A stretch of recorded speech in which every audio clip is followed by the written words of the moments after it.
this chart 58, right? That's GPT 5.4. But imagine there's like another bar to the left, right? And that's Mythos. That number is 78. That number is 78, right? Like it's crazy how much more powerful this Mythos is than all the other ones. Coding an app is the new starting a podcast. We are three dudes. We just started a podcast. It's incredibly reckless in this world to not learn AI. And everything is code. I recently realized everything is code. Hello everyone, welcome to a new episode of the God Mode Pod. It is 4 a.m. here. We are recording very early, as you can see in my and Luca's eyes. Ben needs an early recording and we facilitate that for him. We have a lot on the docket today, so let's just go straight to it. We have a lot of Claude, Anthropic, Claude. We have some Google, some more Google, some OpenAI, some more Claude. So let's just dive straight in. Last week, we talked about Claude or Anthropic having a secret model called Mythos. And this week, Anthropic came out with some news that they actually have been using Mythos in practice already under Project Glasswing. Ben, you want to share a bit more about the Project Glasswing and Project Mythos specifically? Yeah, so basically like the origin story here was that Anthropic, they had accidentally left a draft blog post in an unsecured, publicly searchable data store basically on their website. Fortune found it on March 26th. And that was kind of how the world had learned about Mythos. We heard about it last week. But, this week Anthropic actually released the preview version of it. So they basically partnered with 20 different companies from AWS, Apple, Broadcom, Cisco, Google, Microsoft, you name it. And basically, Claude Mythos, which is the more powerful, the bigger model, kind of bigger than, Opus, which to date was, the cutting edge LLM model. Mythos is like about 50% more powerful of a model than Opus was, right? So on certain benchmarks, I think Opus was scoring I want to say like a 60%, and I believe Mythos was like at 25 percentage points higher than Opus was. But the crazy part about this is also that, Mythos preview has already found thousands of high severity vulnerabilities. And these vulnerabilities were found in every major operating system, every major web browser, right? So it found a 27-year-old bug in a product called OpenBSD, which is kind of one of, I guess, the most hardened operating systems that have been around for so long. It's found tons of other kind of bugs from, Microsoft and Linux, these operating systems that we think to be, so robust and have been around for so long.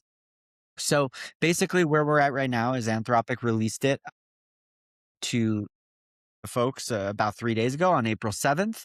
They've released it to just these partners, right? And now they're going out to the world and they're basically assessing what our internet looks like, right? What our operating systems look like, and trying to use Mythos to patch it up. This is where it gets scary, right? Anthropic is doing the right thing by slowly rolling this out to strategic partners. But, what were to happen if, let's say, an adversary were to get a hold of one of these models, right? Like, this could be extremely dangerous. This could lead to chaos in like the banking system. This could potentially, lead to like massive crypto scams that we've never even seen before. And really, like, I heard somewhere that this is the time where everyone needs to be really vigilant about like keeping your phone up to date, right? Or when when you click that button to say like, oh yeah, I'll install the next version of the operating system. I think it really kind of changes the way that we need to look at, how software is updated, because, with these models being more powerful now than any software developer has ever been, there's lots of vulnerabilities that, basically these AI models can exploit, right? These AIs are even more powerful and more vulnerable than we've been to date. Very well said. Yeah, I liked the way that Anthropic actually approached this with giving access to these specific partners or players, so they can first of all scan their code bases and scan their tech and scan their operating systems to see if Mythos can find vulnerabilities and then also fix it, right? I think these are very key players in the whole economy, and there will be more and more that will be able to get their hands on this technology before before it gets released to the public. And I find this very strategic and a very smart move. I think this is the way it should go. The next one is also Anthropic. We were discussing this in our group chat. Claude introducing the managed agents, that this basically is the OpenClaw killer, or the response from Anthropic to OpenClaw. And in line with that, also Anthropic more aggressively or completely canceling the OAuth. So you, Ben, for example, cannot use your Anthropic keys anymore for our podcast producer Nick, or for your OpenClaw. These two are definitely related, right? Yeah. That Claude, like Anthropic, wants to lock in everyone on their platform, and they don't want their keys to be used for third-party services, where there was a big arbitrage, as one of your clips showed, that you were using like $10,000s of tokens for $200. And I think they're aggressively cutting back on that now. Ben, how did you notice that you had to turn it off? Yeah, well, I mean, I got an email. I think that was on Monday, right before the Mythos announcement, and they said that I had until 8 p.m. that night to basically move all of my like OpenClaw agents off of, using this my subscription, my Claude subscription. Anthropic did this in a pretty, I'd say, cutthroat way, right? They said to everyone, you guys have two options. You can either request a refund, we'll cancel your subscription, we'll give you back your money for the month, or we'll give you a $200 credit to basically use the API and try to move your OpenClaw agent off of kind of, where it is, right? Like where we speak now is I've probably spent like $20 or $30 on migrating over my main business to Claude Code, and I'm just scraping the surface of that, right? So I'm just dealing with payments, and it's going to be a lot of work to really get this fully off. It was a huge hit, and I invested a few, I'd say, weeks of my work, like building out this kind of OpenClaw infrastructure, betting on the future um, Claude, my subscription being able to be powered through OpenClaw.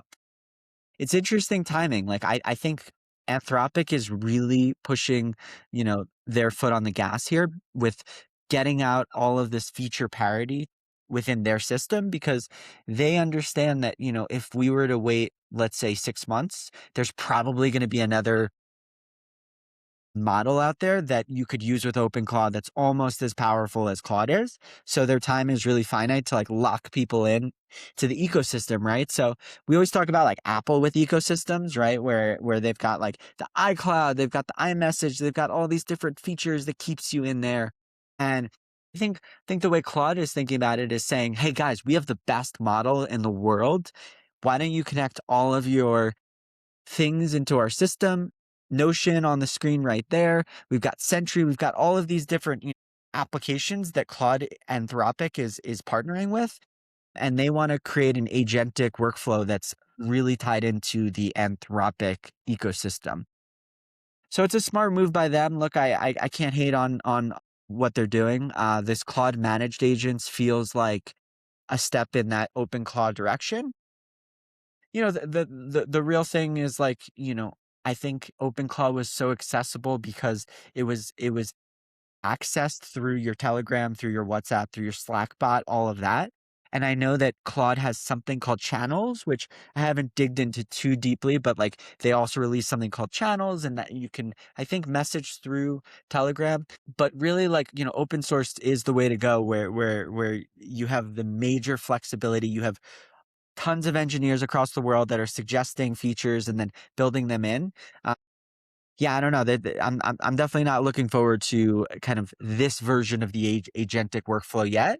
Although this might be the safer kind of alternative to OpenClaw. That was the first thing that I thought that got to my mind as well when you said that you had to turn off yours. that there will be a lot of people that actually build their personal infrastructure or their business infrastructure on OpenClaw, and that they now have to make a decision like, is it economically viable to start using Anthropic API keys?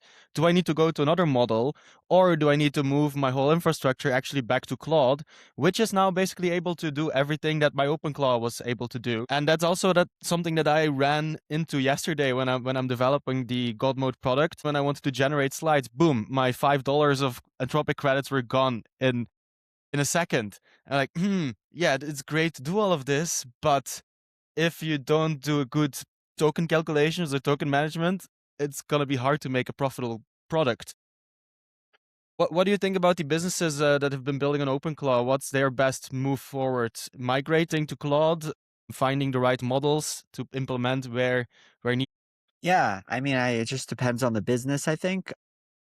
I would say that, like, it doesn't hurt to keep your OpenClaw file like stored, right? And you can always sync back to it like in 6 months, right? That the story is going to just change vastly like by the end of this year when it comes to like OpenClaw and which models can power it and what the cost is going to be. But I would say for now, like, a lot of people are probably moving just to Claude Code, right? So rather than having this thing that's like this chat Telegram bot that's like working for you while you're in an Uber or, out at a restaurant, like you kind of need to sit at at your desk. And that is where the Claude dispatch comes into play, right? Where you can theoretically be like basically syncing into your device. But for a lot of people, right, like I run off a MacBook Pro. It's not as ideal of a situation to have my MacBook Pro always on, always running. It feels like a better workflow to have it directly synced with Telegram,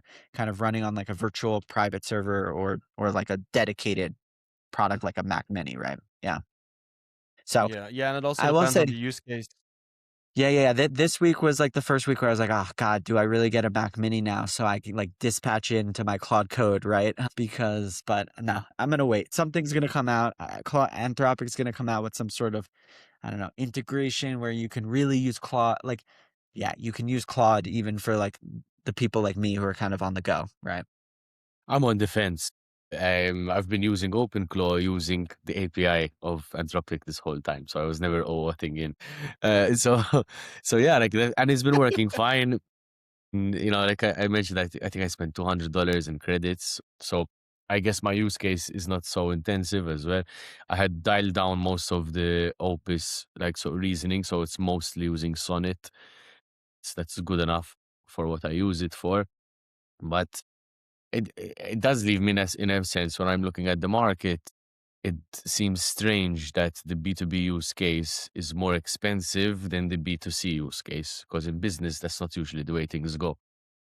When you're connecting with a company B2B, you're usually getting a better rate for the higher volume, whilst these AI companies are using their B2C product as a lock-in mechanism, which I'm finding strange. Doesn't tally up with competition, you know what I mean?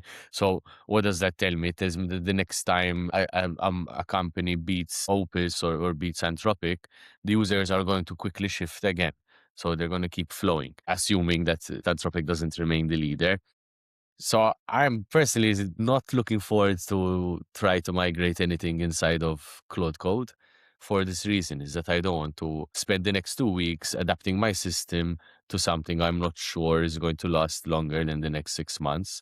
So from calculating my own kind of time investment, I'd rather keep paying the API cost than spend more rebuilding everything I've already done. And I think it's the perfect time to actually start experimenting with the alternatives, even though I don't think any can really replace Opus and Mythos, which is coming next. So I'm sitting in that bucket where I'd rather remain independent from being locked in than try to adapt at the moment. But we'll see if that's the right move, because, if Claude Code remains superior and cheaper, then yes, I would have made the wrong decision there. Yeah, that You makes made sense. two interesting points there.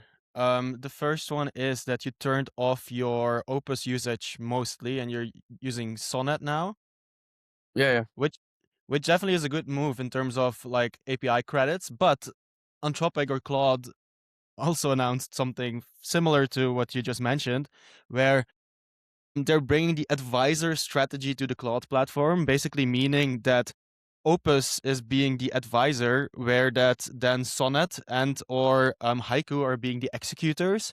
And if Sonnet and Haiku are getting stuck, they can go back to the advisor Opus, and then Opus helps them moving forward. And I think this is a very smart implementation. And this is basically, if you're using AI the correct way, this is already how you should be using it, using the right models for the right tasks. But this is amazing that they're bringing it to all the users now, and all users now can actually use AI to its fullest without burning to their credits all the time. Because how many people do you hear say, "Yeah, I've started using Claude, but even on a $20 plan, I'm maxing out within a few prompts." And that's probably because you've been using Opus for every call, even though you could use Haiku for writing some copywriting. I find this a good move. I find this very interesting, and this is exactly what Luca needs. Luca, you're moving to Claude now, full time. You can look at my usage because it shows that Which perfectly, model, like, right? Yeah. Show me. of so this is the API of Anthropic, right? And as you were saying, like in February, I was way too Opus heavy, and I was like shocked at the costs. And then I had switched some things to allow my OpenClaw to kind of use more Sonnet, and yeah, and much more efficient in terms of cost for using it in this way. And as you're saying, like the Opus is actually a very small part of the thinking, and most of the execution is done by Sonnet or Haiku, which works pretty well. Yeah.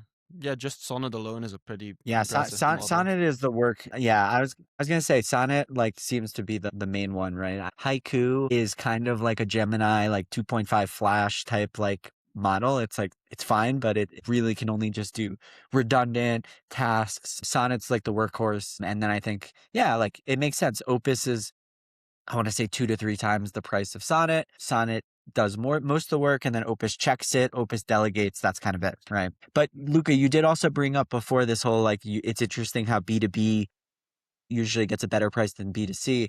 I mean, I also just wonder how many folks in this world are also consumers like us are are like where's the distinction between consumer and business? Because I think we all have friends that are now building products using Claude code, right? Like, I mean, I see on my Instagram story people who I'd never think were getting technical and building things with Claude code are like starting to build their own products and all.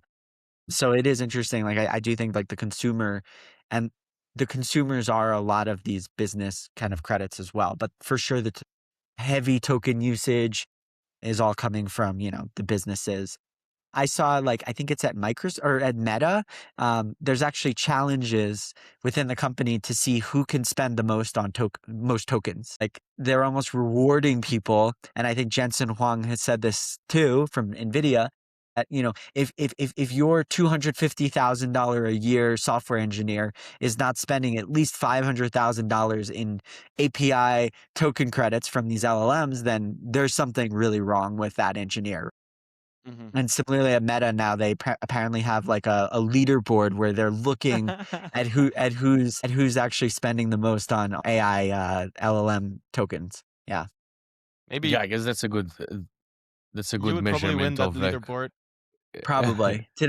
Today I think I probably would. Not the last 2 weeks, but before then, yeah, for sure. Yeah. I was on 2 Claude Max plans for a month, right? I was spending $400 a month on Claude because I mean I just saw the value and I didn't want to wait, right? And I mean we're all building our lives around that 5-hour limit that Claude Code is imposing on us, or Anthropic, and that limit is apparently now getting squeezed even more. I haven't hit the limit because I've been off for the last week, but yeah, like a lot of people are saying like it's pretty inoperable like during like Pacific Coast US hours, and apparently a lot of it is because of this Mythos, all the compute that's going into Mythos right now. What Luca said about the B2C versus B2B, I think it also comes back to this, right? Where Anthropic overtakes OpenAI in revenue, hitting 30 billion run rate. And I think it's a compute constraints thing, as we said before, right? Where Anthropic really has to see where the compute is going, and if it's going to Mythos or it's going to consumers or it's going to the B2B people. and the B2B, the user of the API is their big revenue generator, because as we've seen in previous episodes, OpenAI has like 20x more total users than Anthropic, but Anthropic now overtook them in terms of revenue. So they're doing something right there from a business perspective, right? And about going after those B2B clients, consumers, users, where OpenAI has a lot of free users, or the users that maybe pay $20, where that I would love to see the average spend of a Anthropic user, to be honest. That's maybe something for the research for a next episode, comparing the average spend of OpenAI users versus the average spend of an Anthropic user. But anyway, is this surprising to you guys that Anthropic has overtaken OpenAI in such a fast pace? Like, it only took them, I think, 3 years or 5 years to get to 30 billion run rate, and which is quite impressive and way faster than any other company ever did. So I would say Anthropic overtaking OpenAI could be a risk for them, because we're looking at revenue here, not profit. So the more users that are on Anthropic, the more compute they need to use to service those users, whilst also using compute to build their next model, whilst also burning more cash. So I almost feel like being the leader in terms of number of users right now is almost a disadvantage, because most of the credits are being sold at a loss, and you lose your competitive advantage for working on the next model.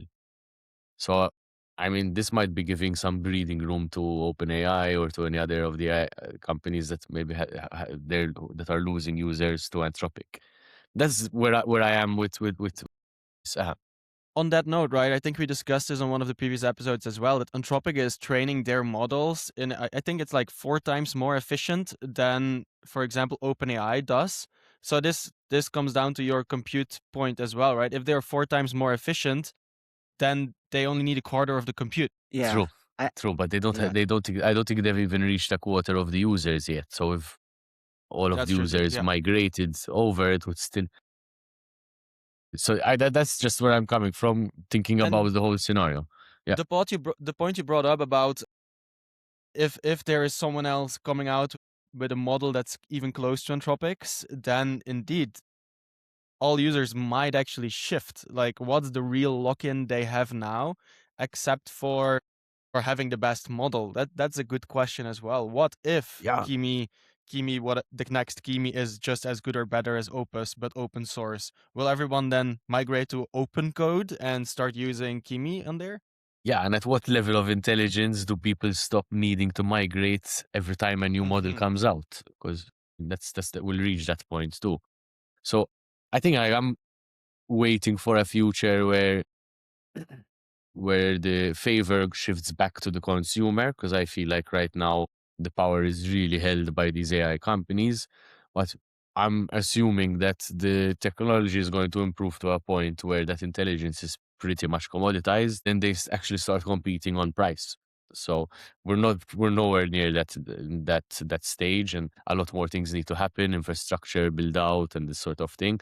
There's way too much demand for the supply, and for me the conversation is changing on whether we should use AI for work to are we using AI to replace the jobs that should be replaced first, or are we going after the low hanging fruit, which is not really adding much net benefit to society. So I think that's the conversation is really moving in that direction, especially as so much of the resources on our planet, we are diverting towards AI. Should we be replacing jobs in marketing, or should we be trying to cure diseases with the compute that we have? Should we be trying to automate driving, or should we be making memes on the internet? I think those are the conversations that we're not having as AI builders, as an industry. Not just like if we should use this technology, but rather how and where the most benefit will come to society if we actually push in that direction. And I'd like to see more of that. I saw a very good podcast on Diary of a CEO by this lady. Maybe I should find her name, and she was really spot on about kind of being someone who's adopting technology, but is also thinking about how to use it in maybe the most empathetic way rather than just the most kind of profitable way. Guys, that's a great point actually about go ahead. Go ahead. So that's a great point what you make about what compute is being used for, and maybe that's a way that the regulations actually should look at AI instead of regulating AI as they've been doing over the past few years based off it's a chatbot. But we've been learning that AI is so much stronger. Maybe that's a good way to regulate it, like dividing the token spend into certain buckets, and you cannot spend more tokens on marketing, but you also need to spend 20% of tokens to research and development, for example, or to medical research. I don't know. That's an interesting way to look at it. I like it. It was with Karen Howe, so was a good episode. Yeah. I was just gonna say this is just getting like eerily close to the battle between Apple and Google. I feel like Anthropic and OpenAI, because yesterday I think OpenAI also reported that they're looking to IPO, and they reported by 2030 they're hoping to have $100 billion in ad revenue, right? Well, that's like Google, right? Google Ads. And so I'm traveling through Eastern Africa at this point, and I've asked many people, like, have you heard of ChatGPT? Oh yeah, yeah, yeah. Have you heard of Claude? Not many people, right? So we've seen this where, I mean, OpenAI is just going after distribution. They're going after like getting a lot of people into the ecosystem of ChatGPT and all of the products that surround that. They're not going for profits. They're not even going for revenue. I think they're going for distribution of like the name, right? So that then when you're deciding like which model to go answer your query, you're going to open up the ChatGPT app. So they really are playing a different game. And this even speaks to it further, right? Where TBPN, which is like a pretty up and coming podcast that seems to attract a lot of, Silicon Valley people. Everyone in Silicon Valley wants to go on this podcast. I think, Kalanick was on it 2 weeks ago. We talked about that. Meta, Mark Zuckerberg was on it. And now Sam Altman, OpenAI just bought TBPN for I think $200 million, right? And they just launched. They've only been around for like a year, right? Yeah. I would call them the internet native news reporting for the tech world, where I think they do their live streams on Twitter specifically. And yeah, they haven't been around for a long time, but they have had all the big guests that you can imagine in Silicon Valley and the tech space. I found it very interesting to see that OpenAI acquired them. I've been like seeing some messaging about TBPN got acquired, etc., but never really specific OpenAI, and it only got to my radar like 2 days ago. So it wasn't really huge news, even though this tweet had 3 million views. But why are they doing this? Like, I thought OpenAI was like choosing its battles more and starting to focus on what actually moves the needle. But now they acquire a media channel for 200 million. What's the rationale behind this? Because this doesn't give them any editorial. It's not that they can come in and say you cannot talk bad about OpenAI, or you cannot talk about Anthropic because we own you now. Like, that's not what this deal means. I'm really wondering why. What's the value here? Do we see any value? I think it goes propaganda. Yeah, but they can't. Come on, that's a bit of like a weird move, if I would be honest. Like to acquire a media company as a tech company is very much, in my eyes, I want to control the narrative. On the other side, 200 million on a estimated, what was it, $100 billion revenue from ads. It's nothing, right? So they could buy all the media channels if they want to, if they actually can get to their revenue targets. But then again, this seems like they're just putting out numbers in the future to justify their current valuations, and it still has to be proven what's actually going to return all that capital invested. Yeah, I think that OpenAI is just realizing that a lot of their customers are not willing to, or do not have the money to spend on a subscription, right? So we've all heard, like, if you're not paying for the product, then you are the product. And for ChatGPT, a lot of the consumers are the product, right? Because they're just going to be served ads. And who knows, like in a world where you're getting your answers through this messaging platform, like it does feel like a compelling way to be able to push the ads, the products. It's a deceptive way. It's not a great way. I think we all don't love ads, but I could see there being a path for, I don't want to say $100 billion, but like for sure, I think a lot of ChatGPT's revenue probably will come from ads. Yeah. Yeah, probably. I agree. Google just released their Gemma 4, their most intelligent open model to date, which can run on a phone. And this is basically the future we're going towards, right? Models that can run locally on your laptop, on your phone. I've heard people using it on flights. It's actually pretty good. You would don't expect outputs like an Opus or a Sonnet gives you, but still it can answer your questions. It can do tasks for you. And I think this is the direction that all AI models and or phones as well are going to. Over the past few weeks, I've actually been thinking about our conversation about Apple and AI and Apple, and I want to be able to say, "Hey Siri, can you play this exact song in Spotify?" Or "Hey Siri, can you prep this email for this person?" Or "Can you answer Luca's message about this and this question?" But why can we not do that yet? Maybe Google Gemma is giving the right example here, where that you can actually use Gemma on the phone. Gemma 4 can run on phones without an internet connection. It can perform local agentic tasks such as logging and analyzing trends. When connected, it can also make API calls. When you want to try it yourself, you can go to the Google AI Edge app. Any of you have used it yet? I haven't haven't. tried this, no. No, I haven't. This week I put Whisper Flow on my phone because I was just so frustrated that I can't dictate my messages anywhere. So I've started using that this week. But yeah, that's on a credits basis, right? Yeah. I'm looking at what you're mentioning here and diving into thinking about Apple's strategy. I think they're just waiting for they have some secret project somewhere, probably working exactly on this, and they're waiting for it to be nearly perfect before they'll release it. Let me just also interject on Gemma 4, right? So Gemma 3, the model before this one, it scored a 20% on on a math benchmark. Gemma 4 scored an 89%, right? On coding, the last one, it scored a 29%, and now it scored an 80%. So, Wow. these models are getting insanely more smarter and more efficient though, right? More efficient. And I really do think that this plays into a lot of why Anthropic is closing down as much as possible when it comes to coding and saying, guys, we're cutting off the OAuth subscription. You can't use OpenClaw. You need to stay on our platform. Going back all the way to the internet, like in 2000 or whatever, Mark Andreessen with Netscape, right? He lost the battle because, everyone could just download a new browser, and then they downloaded Internet Explorer. And then that was the browser that they used for the next 10 or 15 years until Chrome came out and all of that, right? So yeah, this Gemma 4 model is like just another example of these models getting just insanely more efficient.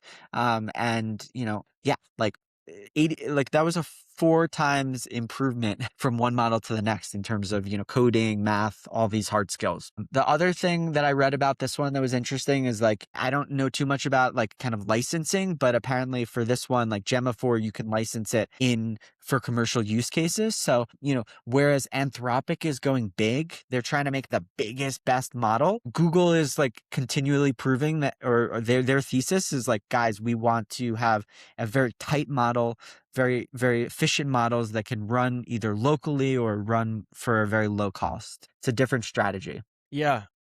Yeah, and it all comes down on how I think that AI is used in the most efficient way. And I think that's how Google is basically building their product suite as well. They have different models for different use cases. They have in Gemini, there is a deep research model. There is the standard Gemini model. Then you have Gemma. Then you have the video models. You have the image models, now the banana. Google is doing a great job in having very good to maybe even the best in all the different use cases, if you think about it that way. Their deep research is great. Their video model is great. Their image model is great. So I think, and looking at their other latest announcement is that they seem like they're not resource constrained because they also announced Google Vids, basically Google Video, opening up Google Video to anyone for free. So anyone can go to Google Vids and start using their VO3 model for free now, Whereas you needed a Google AI subscription before to be able to do the VO3, and even then you could like generate only 3 videos per day. Now you Crazy. can just go here and start generating videos and editing the videos and all of that. So I'm just wondering, like, how the fuck is Google doing this? Like, they Yeah, can and now that's like offer, a right? direct kind of attack or kind of in your face when OpenAI just shut down Sora, right? Their You're video right. model. So and then Google's like, oh, here's ours for free. Yes, and It's mad. it's incredible. It's incredible. I'm kind of liking it. It's like Yeah. OpenAI getting hits from all sides. Yeah, this is why I Yeah. don't believe so much OpenAI can succeed on their like their ads revenue model, because I feel Google are doing a better job of building optimized models for those purposes, and they already own the search market. And not only the Maybe search I'm market, wrong, like but if you think yeah, about it, the Google Home or like the Google Office market as well, right? Where so many businesses are using Google Slides or Google Sheets. And then now if you can within Google Slides, almost like Gamma, where you can prompt, where you just can prompt your way to slides, and then instead of having to search images, you can use Nano Banana to generate those images in slides. Or you want to even add a video or B-roll, you can now use Google Vids, probably in slides, right? So it's not only the lock-in in the advertising, but it's also the lock-in into the all the other use cases, the Office especially, which I think a lot of businesses are using. Yeah. for sure. I mean, yeah, they partnered recently with Intel for some more of their chips, so that's a good That's sign for another. them. Yeah, that's another one. Everyone's partnering with Intel now, right? So the Terafab, which we like talked about 2 weeks ago, I think. Mhm. Here it was like XAI and SpaceX and Tesla. They were going to go out and build in Austin this like huge, massive 1 terawatt, like chip, 1 terawatt a year chip building factory. Well, now they just like brought on Intel, and basically Intel is just going to be the kind of manufacturer of all this stuff. So then I saw yesterday Google expands their partnership with Intel for AI chips, right?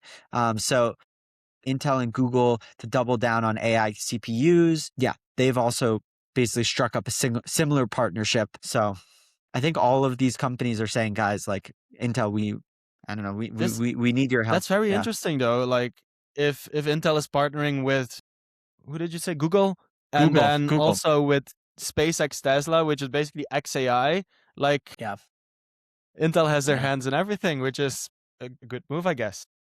That's I think 40% US government, guys. So remember Uh, that element plays a nice part in probably them cutting the deals. I mean, look at Intel's stock Do a in deal the with last. Intel, and the government will be your friend. Rick, pull up Intel stock for the last like week, 10 Yeah, days. man, guys, I don't even want to show you my Intel stock because fuck, I bought in and I sold at like basically the same price I had bought in, and I should have totally held my stock. It was a good decision to purchase it, and I messed Yeah. it up. so the Yeah. Intel stock is up 31% over the last 30 days. That's like that's 1% per day, guys. I that's know. Yeah. that's an amazing So return. Luca, why It's why for did you buy Intel stock and why did you sell it? I I bought. So I'm pulling up my account now, but I bought it when I saw that Intel was doing very badly, and there was the first discussions that the US government was going to invest. So I think I had bought just after that was announced, and was still quite a good investment back then. And then after 2 months, I started to get a bit of cold feet because the financials of Intel didn't look so great. The company leadership doesn't really kind of shine anywhere. So it feels like a very old, slow moving organization. I guess the right belief here was that they have the facilities, they have the existing space, warehouse space, that allows them to skip the permitting, skip the finding a site, and just have to retrofit existing manufacturing spaces to build chips for external partners, as they are now cutting deals to do so. So I think that thesis was the correct thesis, and I should have held on to that belief even when I got a bit unsure. Let your winners ride. That's the way, right? Let your winners ride. Let your winners ride. True. True. Facts. Good lesson here. Friedberg, don't sell your stocks too early, bro. As the last news of the day, for the last news of the day, we're going to China again. think this is ZAI and now introduced GLM 5.1, GLM 5.1, the next level of open source. And I remember GLM when they announced a previous version of GLM. This was the first open source model that people are actually saying, oh, this can code in a level that Claude can code. And now ZAI introduced an upgrade to that model where I've seen some people mention, Eric Voorhees on Twitter, for example, that this is the first open source model that actually feels like it comes close to Opus. Now, I've been seeing that about a lot of models. A lot of people have been saying that about a lot of stuff that has been coming out. But if these open source models are actually coming close to Opus level of capabilities, are we coming close to this moment in time where what Luca says, where people actually have the options to use whatever model they want to use instead of being dependent on the very expensive ones, like, for example, an Anthropic? For sure. Yeah. For sure. And I think the most important thing to be wary of is that maybe we shouldn't be following the trend so much, because it may be, if we're just looking at what people are saying on Twitter, everyone is still going to be raving about Claude, whilst there'll be a 2-3 month period where there's alternatives that are maybe already just as good as Sonnet. So I guess, yeah, Opus is the biggest cost when you're using Anthropic's API. But if you could replace Sonnet already and have something that's better than Sonnet, you're already on step one. Yeah, and then I guess, one thing that maybe we're underestimating is if you have Mythos and you are not using Mythos to code, then does that mean your code is vulnerable to be hacked by Mythos because you have not secured it by the latest model? So this might be an arms race from that perspective. But then can you just build with Z and then use Mythos for the cybersecurity in the last step? So I think there's going to have to be ways where you can leverage the best while still using the day-to-day. Yeah. I mean, going back to Mythos, guys, like, look at this. So this chart, 58, right? That's GPT 5.4. But imagine there's like another bar to the left, right? And that's Mythos. That number is 78. That number is 78, right? Like, it's crazy how much more powerful this Mythos is than all the other ones, right? I don't know how expensive it is. It's probably crazy expensive too to run. But I wonder if Mythos was trained or built using a totally different kind of architecture than everyone else, right? I almost wonder if Mythos is, we've a lot of people have said that like the transformer, which kind of got us here, we needed something else to get us to that next level. And I can only wonder whether Mythos has that thing, right? Because how else are we going from, okay, like each incremental one, a couple points. This one's 78. It's 20 points higher. Yeah. It's incredible, yeah, especially if you think about it on this chart where they were saying that Kimi was already good and it's 45, where that then Mythos is going to be like 80% higher than a model which was already great when it came out. Yeah. I'm very curious as well. Yeah, they probably found a new way to do something different. Maybe like DeepSeek found a way to architect their when DeepSeek came out, they brought a new type of architecture or a new type of training, right? Where they distilled and then in a different way trained and architected their model. I'm assuming this probably indeed like some breakthrough that they figured out. All right, exciting.